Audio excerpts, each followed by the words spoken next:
The duel underway today, the face-off between the two men running for president. President Obama, who called this a victory for the American people, and Governor Mitt Romney, who said the first thing he will do if he is elected is repeal this law. ABC's Jake Tapper has more on that. Jake. Good evening, Diane. That's right. An historic ruling for the president's signature legislation, one that White House officials hope will help the president regain some momentum.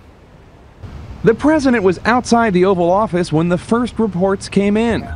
False reports. The Supreme Court justices have struck down the individual. Two cable TV channels erroneously said the Supreme Court struck down as unconstitutional the health care law's requirement that every American purchase health insurance. 2 minutes passed before President Obama learned the truth, and shortly before noon he came to the East Room. Today's decision was a victory for people all over this country whose lives will be more secure because of this law and the Supreme Court's decision to uphold it.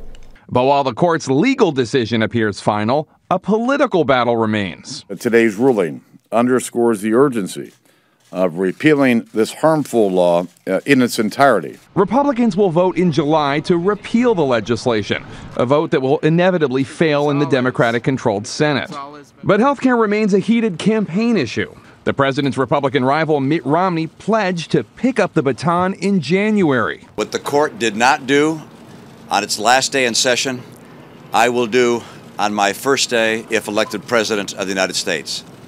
And that is, I will act to repeal Obamacare. One problem, Governor Romney signed a very similar law in Massachusetts, also imposing fines on people who can afford health insurance but do not buy it. Don't be free riders and pass on the cost of your health care to everybody else.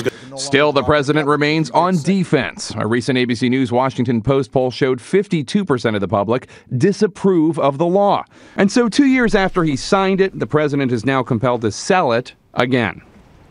White House officials hope that President Obama will be seen as courageously taking a stand, even though the health care law is not popular. They point to Mitt Romney as someone who is distancing himself from this legislation, even though it's similar to what he signed into law in Massachusetts. Diane. All right, Jake, and I want to let everybody know that you have agreed to go online tonight and answer all questions on Twitter tonight. So send Jake your questions. It's going to be a busy night.